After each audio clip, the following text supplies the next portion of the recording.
Carville, as promised, is our special guest on a big political night. We begin, of course, with what we saw today. I want to show this real quick. President Biden and former President Obama reunited. There they are, walking down on their arrival in New York. The former president you worked for, Bill Clinton, will also soon be there.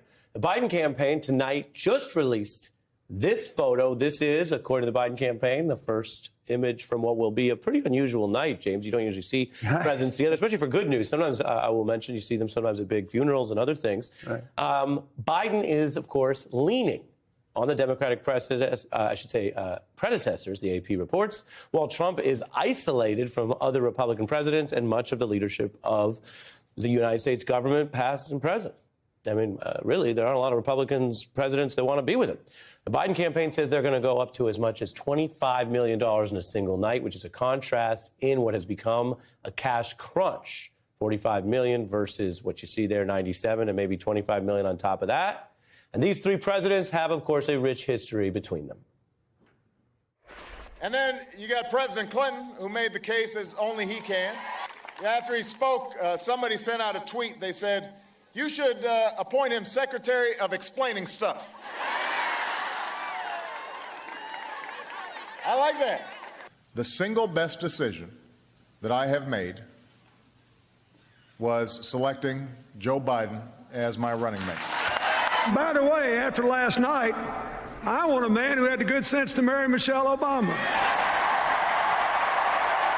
A quick reminder. Vote Barack Obama.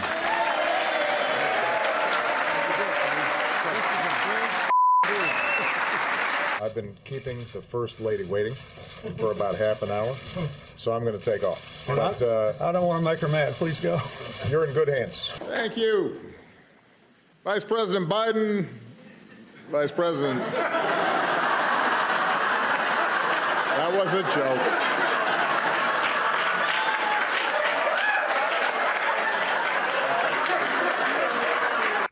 Who's the POTUS and who's the Veep? That was the joke there, because that was after they'd changed places, so to speak. James Carville is here. Good to see you. Good to see you. It's an exciting time to be in Manhattan. Yeah, it's across the street. What does it mean to have these three together for the Democratic Party? It's historic, and I think the party is starting to gel, to come together, and I think we're showing a coming together. I don't think President Bush would rather be around cholera than be around Donald Trump, to be honest with you. I don't think there's much a chance that he's going to be making an appearance, but I think it's important for the country to see this, and I think it's important for people to see that there's starting to have some democratic unity here. Yeah. You mentioned unity. That's not something the Republicans have right now. No. They did replace their speaker and said, even the hardliner MAGA folks said, okay, now we got our guy in, it's going to be different. And yet I want to play a little bit of MTG. Take a listen. I filed the motion to vacate today, but it's more of a warning and a pink slip. Let's take our time and find a new Speaker of the House that will stand with Republicans and our Republican majority instead of standing with the Democrats. Have you ever seen anything like this? And will it matter in November, or does it get sort of clouded out? I'm not a big Mike Johnson guy. I'm highly critical of Mike Johnson. But seeing her kind of makes me like him more. Like, okay, I don't agree with you on anything. But, I mean, the way that they're just jumping all over this guy is unbelievable. And, I mean, in his defense, he's got a 1 or 2 vote margin here. Yep. But you know, so this Ukraine bill has got to get moving, man. And there's a lot of stuff that's got to get done, and people like Congresswoman Green that want to stand in the way of it. And I think the public doesn't like it. I'm pretty confident about that. Do you think Democrats can get more out of this? There's a lot of talk that you only have a few more months of even possible legislating, then you're in the thick of the campaign. But he really needs Democrats on big things. Well, he does, and it's not just can the Democrats get through it, can the Ukrainians get through it, can the Polish get through it, can the Slovenians get through it, can the Romanians get through it? I mean, there's a really big deal going over there.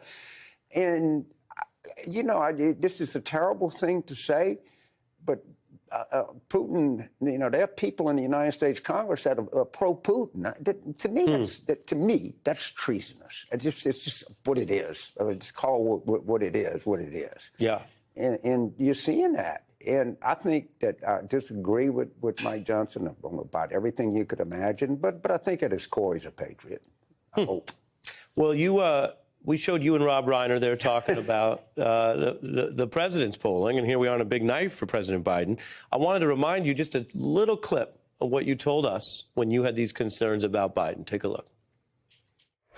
We need help, and I'm not sugarcoating this thing at all. We're not in an advantageous position right now. We're going to have a hard time replicating the 2020 coalition, particularly among under 30 and non-white. For President Biden to come back to win this thing, we're going to have to do better with kind of middle voters, swing voters. Do you feel the same way? Do you think the State of the Union changed anything? I do think that the polling has gotten a little bit better. That I do. But we're not going to replicate the 2020 coalition. Most people think we're going to lose Hispanic males. Right? But the young black males have become so disengaged from this process that, and it's happened rapidly. And that's a great concern for me. I think President Biden could win the election, but in terms of identifying which party, in terms of building as you go forward, the male detachment in the United States is a significant problem, particularly among what we would call non-white males. Yeah, it troubles me. Hey everyone, MSNBC has a new and improved app. You'll get real-time alerts and analysis, live blogs, in-depth essays, video highlights, and the best 2024 election coverage. Download the new MSNBC app. Here's how to do it. You tap on the App Store on your phone. You hit search on the bottom right corner. You type in MSNBC. You click on the MSNBC app. You click on Get or the cloud icon and enjoy it.